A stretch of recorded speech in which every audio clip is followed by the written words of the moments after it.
Bismillahirrahmanirrahim. Assalamualaikum warahmatullahi wabarakatuh. Bersyukur kita kepada Allah Subhanahu wa taala. Alhamdulillahirabbil alamin. Hari ini kita bertemu kembali di channel ini. Dan terima kasih atas dukungan Anda terhadap media yang sedang Anda saksikan saat ini. Saya sengaja untuk menemui salah seorang pensyarah di Fakultas Usuluddin UIN Sultan Syarif Qasim Riau. Beliau adalah yang mulia Wasaidul Fadil Dr. Haji Muhammad Ridwan Hasbi Tampusai LCMA. Assalamualaikum. Waalaikumsalam warahmatullahi wabarakatuh. Apa kabar sehat? Alhamdulillah baik, insyaallah.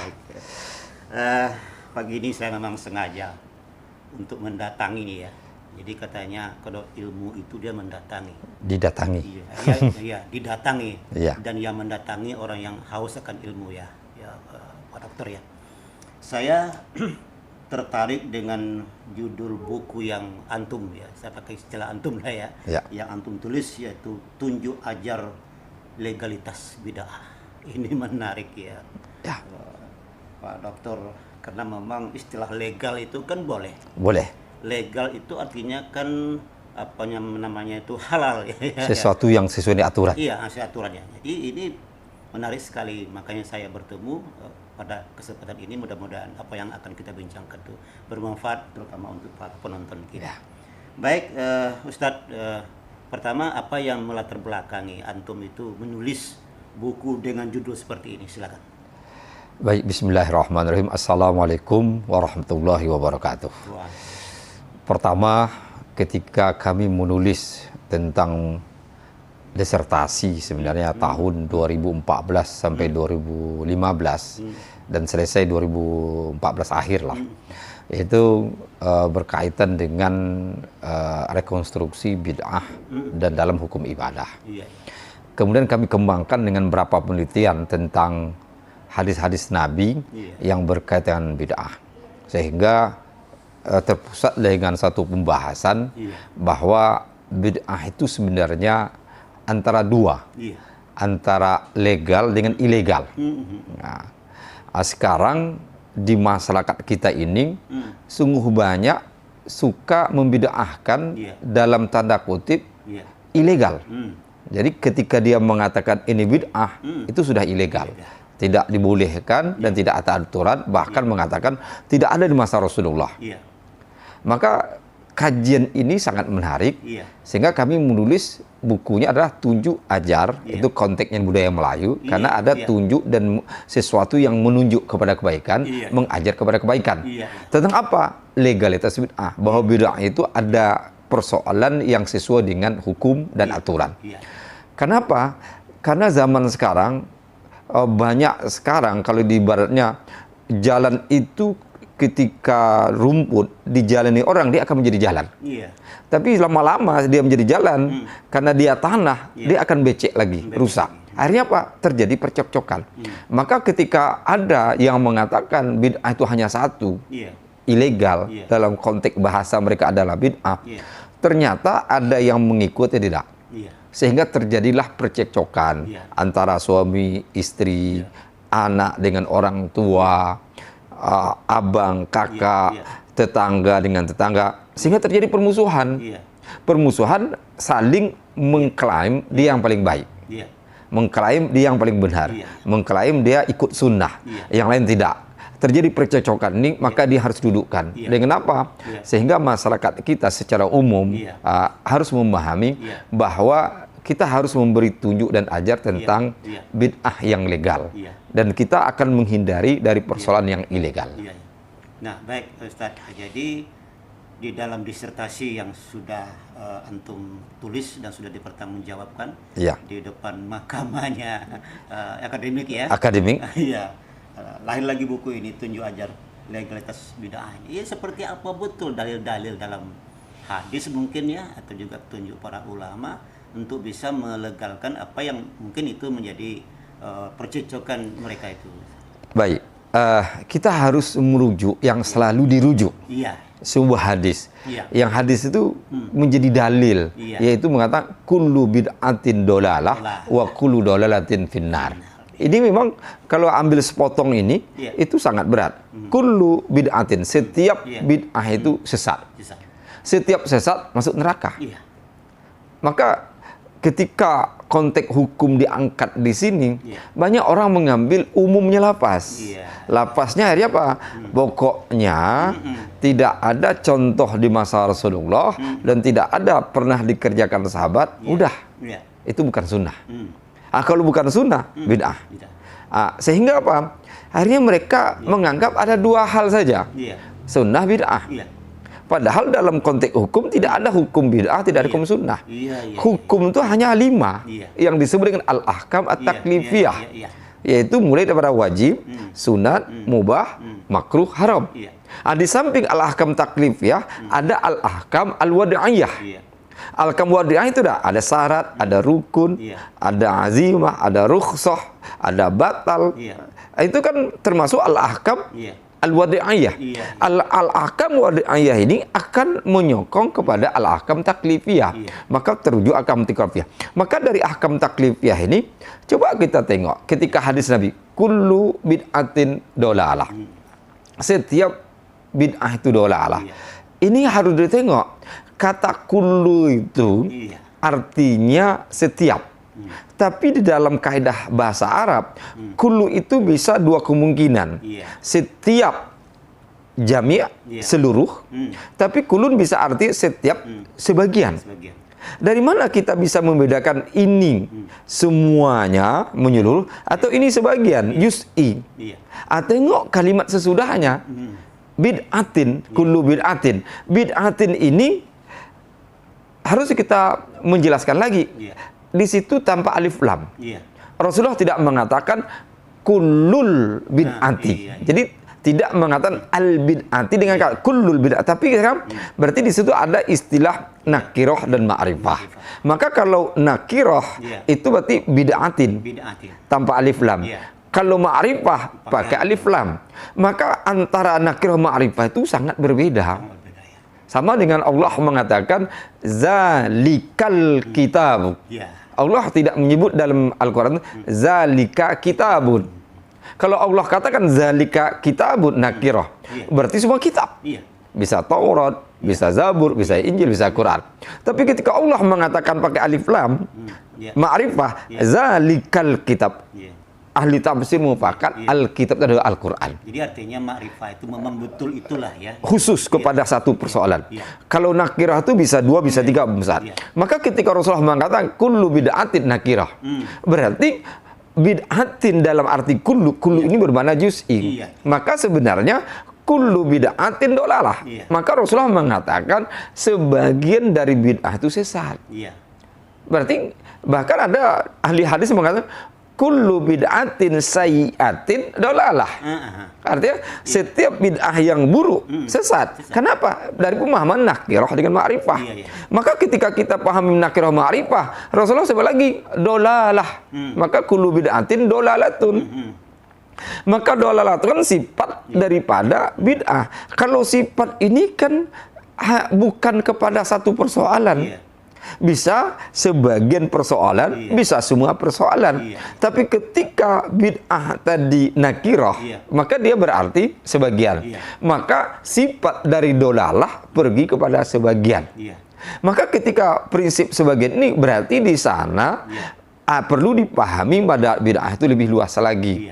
Tidak bisa mengatakan bid'ah lam yakun fi zamani Rasulullah, lam takun fi zaman bid'ah tidak ada di masa Rasulullah. Atau ada mengatakan bid'ah bertolak belakang dengan sunnah. Jadi kalau kita bawa seperti ini, itu akhirnya apa?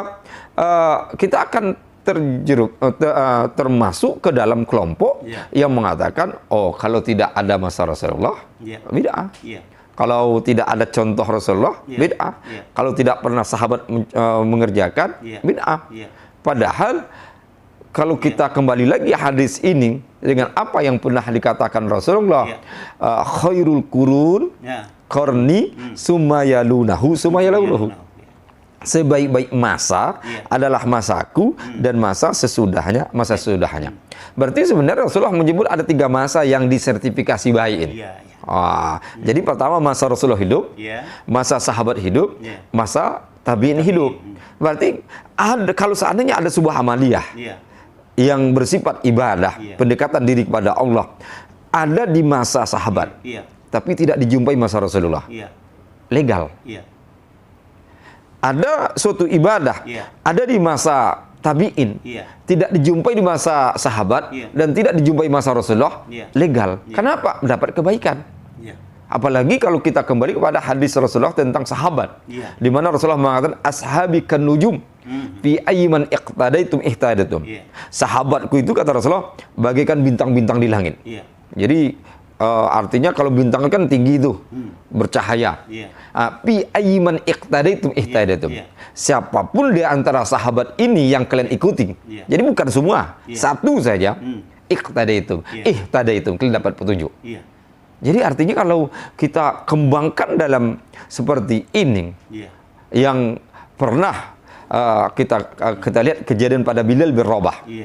Rasulullah bermimpi di malam harinya mendengar suara terompah Bilal ini sudah masuk surga. Kemudian di pagi hari ditanya Rasulullah, "Hai Bilal, amal apa yang kau kerjakan sehingga saya tadi malam bermimpi mendengar terompahmu sudah masuk surga?" Bilal mengatakan, "Saya tidak ada ya Rasulullah." Sebutkanlah. Sebenarnya secara logika apa yang dikerjakan Bilal? Kaya? Enggak. Badannya kuat ibadah? Enggak, karena dia bekas disiksa sebelum masuk Islam itu sudah. Apalagi terhormat? Enggak juga, dia kulit hitam. Akhirnya apa? Akhirnya bilang, "Ya Rasulullah, saya hanya berwudu. Setelah saya wudu, saya melakukan sholat sunat wudu." Melakukan sholat sunat wudu. Padahal sebelumnya Rasulullah tidak pernah mengajarkan sholat sunat wudu. Coba itu. Berarti Bilal melakukan bid'ah itu. Membuat sesuatu yang tak pernah diajarkan Rasulullah. Tapi Rasulullah langsung mentakrir, mengiyakan apa yang dilakukan Bilal. Ini kan seperti inisiatif sahabat. Tapi coba kita lihat setelah Rasulullah meninggal dunia, Umar bin Khattab meminta kepada Abu Bakar untuk membuka Al-Quran. Abu Bakar pernah menolak. "Hai Umar, kau menyuruh saya melakukan sesuatu yang tak pernah kerjakan Rasulullah." Umar diam. Habis berapa hari datang lagi Umar. Dia agak nyinyir lah sedikit gitu. Sampai dia mengatakan, "Hai Abu Bakar, kalau kamu tidak buku Al-Quran, ini para penghafiz Quran banyak meninggal dunia. Bagaimana kita akan menjaga Al-Quran? Sedangkan Allah mengatakan, inna nahnu nazzalna dzikra. Apakah Allah turun akan menjaga Al-Quran? Tidak. Kita wasilahnya." Akhirnya terpikir Abu Bakar, baiklah. Akhirnya apa? Dibukukan Al-Quran. Maka pembukuan Al-Quran itu adalah sesuatu yang tidak pada masa Rasulullah. Belum lagi kita lihat ketika Al-Quran dibukukan, tulisannya bagaimana? Belum ada titik, belum ada baris, belum ada garis-garis. Jadi artinya belum ada gigi gitu. Jadi antara sampan begini, jadi ibarat sampan begini, huruf ba, ta, sa itu tak nampak. Tergantung kita membaca gitu. Jadi nanti antara sin lurus saja begini, tidak ada giginya. Bisa tuh sin kan, bisa juga sa gitu kan, karena tidak ada gigi. Itu. Jadi artinya apa? Itu berkembang lagi sampai zaman Ali bin Thalib, zaman Utsman bin Affan, Mus'haf, Hafsah Ali, kemudian dikembang lagi dalam pengembangan tulisan, itu namanya ilmu rasam. Ilmu rasam tidak bid'ah. Lalu terkait dengan masalah seni-seni itu, Ustaz, apakah itu buatan atau memang sudah pernah diajarkan di zaman Nabi misalnya? Jadi persoalan seni ini sebenarnya, ketika di masa Umar bin Khattab, umat Islam sudah menyebar. Ada sesuatu yang dilihat oleh sahabat yang sudah menyebar ini, ada di tempat lain tuh bagus. Maka salah satunya kaligrafi. Maka dibuatlah di masa Umar itu kaligrafi pertama kali di Masjid Nabawi. Zaman Utsman bin Affan dikembangkan lagi, subhanallah. Jadi artinya apa? Akan pergi kepada legalitas tiga masa tadi. Rasulullah, sahabat, tabi'in. Kenapa masa tabi'in ini dimasukkan legalitas? Karena mereka berjumpa kepada sahabat yang sahabat ini masih mendapatkan cahaya kenabian dari Rasulullah. Tabi'in tidak masuk, walaupun ada hadis Baihaqi mengatakan tabi'in juga masuk. Tapi kita kalau sudah masuk tiga masa ini, itu bisa diperkirakan sampai tahun 250 Hijriah. Lama.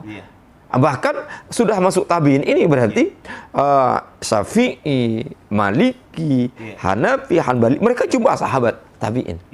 Maka inilah sebenarnya dasar kita kembali bahwa bid'ah dalam konteks legalitas dia harus berdasarkan kepada 3 masa dulu.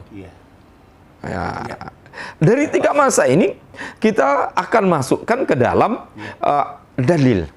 Kenapa konteks dalil? Karena dalil itu antara 2 sebenarnya. Ada dalil mufakat ulama, ada disebut dengan al-adillah al-muttafaq alaiha, dalil mufakat ulama, ada dalil yang ikhtilaf ulama, al-adillah al-mukhtalaf fiha, dalil yang berbeda ulama padanya. Tapi kedua ini dalil.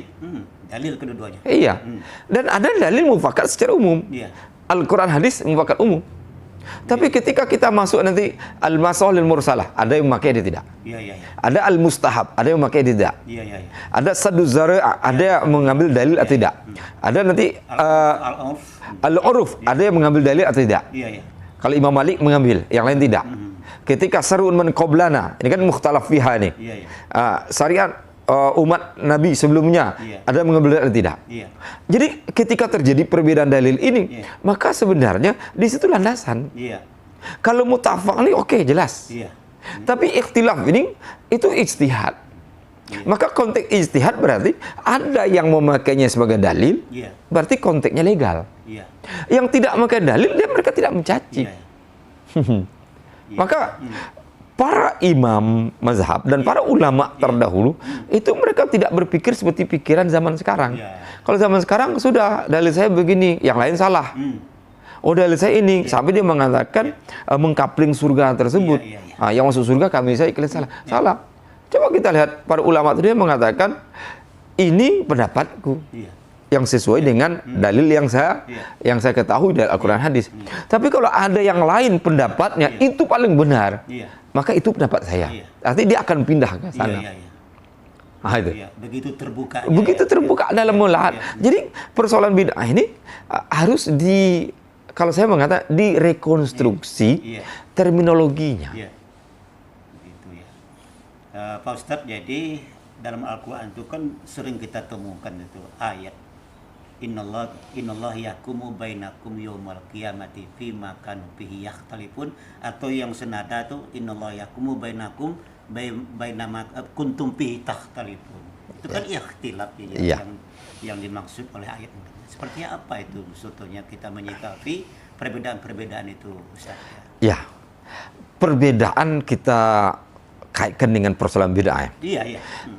Perbedaan yang terjadi sebenarnya perbedaan itu ketika masih dalam lingkup syariah, atau disebut dengan ad-dawabit as-syariah, as-syariah al-islamiyah, artinya masih dalam lingkup kaidah-kaidah syariah, maka perbedaan itu menjadi rahmat. Tapi ketika keluar dari ad-dawabit as-syariah, maka dia akan keluar daripada rahmat. Artinya apa? Kalau yang keluar ini bisa saja masuk pemikiran liberal, pemikiran daripada sekuler, orientalis. Dia ingin merusak. Tapi ketika masih ad-dawabit as-syariah, maka dia akan kembali. Maka sama dengan selama ini orang banyak melihat bid'ah itu 2 saja. Sudah baik, buruk. Atau sesat, tidak sesat. Atau legal, tidak legal. Itu kan. Walaupun legal ini konteksnya kan umum juga. Tapi kalau kita merujuk pendapat Izzuddin bin Abdul Salam, dia mengatakan bid'ah itu 5 gitu. 5 bagian. Kemana dia 5 bagian? 5 bagian ini bid'ah itu dikaitkan hukum al-ahkam taklifiyah. Karena konotasi hukum para ulama tetap 5 hukum, wajib, sunat, mubah, makruh, haram. Maka ketika bid'ah dikaitkan dengan 5 ini, berarti 5 juga. Berarti ada bid'ah wajib, ada bid'ah sunat, mubah, makruh, haram. Oh, ada orang pernah tanya, contoh bid'ah wajib apa? Saya katakan begini, ilmu nahu, itu ilmu balaghah, itu bid'ah. Itu bid'ah itu. Dibuat oleh ulama. Tapi ilmu nahu, ilmu balaghah diciptakan, dibuat untuk mudah memahami Al-Quran dan hadis. Berarti mempelajari ilmu nahwu wajib. Iya. Nah, itu bidah wajib. Iya. Untuk apa? Untuk bisa memahami Al-Quran hadis. Iya. Jadi mungkin ada kaitan dengan kaidah usul fikih itu Ustaz ya. Ma la yatimul wajib illa bihi fahuwal wajib. Bisa. Bisa ya. Karena sesuatu yang wajib tidak akan sempurna kecuali wajib. Iya. Karena apa? Di sana ada syariat. Iya. Wasail. Iya. Sama dengan kita mau berwudu, Iya. wajib wudu, Iya. mau sholat. Tapi kan wudu nih kalau tidak ada air tak busuk. Iya. Maka air harus kita cari. Nah, itu dia. Ketika kita cari air, dia akan menjadi suatu Iya. prinsip. Akhirnya apa? Menjadi wajib Iya. mencari air. Setelah mencari air wajib, seandainya tidak ada air lagi, Nah, kita harus minta. Berarti wajib minta. Tidak boleh ngambil aja air di sumur orang Iya, gitu. mencuri. Iya, tidak boleh. Tapi harus wajib minta. iya, iya. Ketika minta tak dikasih, Iya. berarti wajib beli. Tak bisa lagi nih, tak minta tak dikasih, beli tidak ada gitu. Iya. Air tidak ada, berarti tayamum. Tayamum lagi. Jadi konotasi yang harus kita lihat dari tunjuk ajar bid'ah ini adalah bagaimana umat Islam ini Iya. tidak gontok-gontokan lah, Iya. tidak hantu-hantukan lah karena persoalan yang sepele. Kenapa? Orang yang menghantukan kita ini Iya. perlu kita pertanyakan, Iya. ini tujuannya apa nih? Tujuannya apa? Ah, Iya.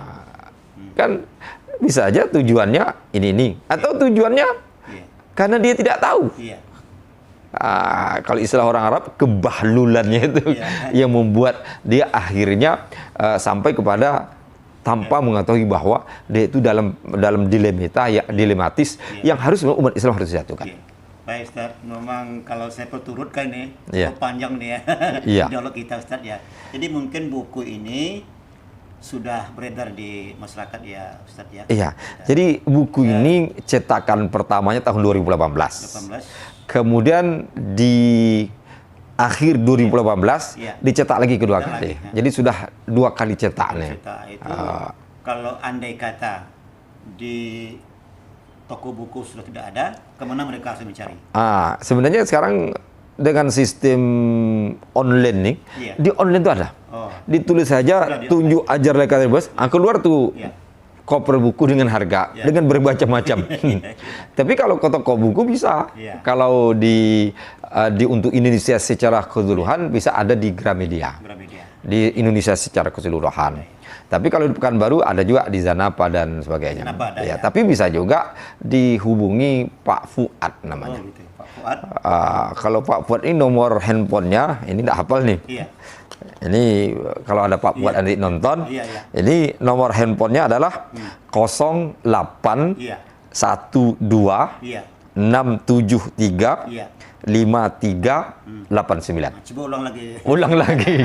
Jadi bisa bisa nanti diulangi lagi nanti. 0812 Nah, 673 iya. 5389. Iya. Mungkin masih bisa diulang Ya, sendiri. penonton kita yang Iya. berminat Iya. buku ini nanti ya itu bisa dapatkan di Pak Fuad juga bisa. Pak buat bisa. Juga Ya online bisa aja. Ustaz, sekali lagi apa yang kita bincangkan ini saya pikir sungguh bermanfaat untuk menghilangkan sifat-sifat kedengkian di dalam memahami fikih lah ya. Fikih Ya, Ustaz, dan ya. hukum. Dan hukum dan kita memang harus bertasamuh ya. Iya. Saling menghargai pendapat ya. Bukan kita ngotot kebenaran pendapat kita, tapi kita harus saling menghargai ya Ustaz ya. Ya. Terima kasih Ustaz. Semoga Allah Subhanahu wa taala Jazakumullah khairan. memberkahi apa yang kita bicarakan ini dan diharap nanti kita bisa berjumpa kembali Ustaz. Insya Allah lain waktu. Assalamualaikum warahmatullahi wabarakatuh. Sudah penonton, demikian sedikit bincang kami dengan Dr. Haji Muhammad Ridwan Hasbi Tambusai LCMA sekitar buku tunjuk ajar legalitas bid'ah. Semoga bermanfaat.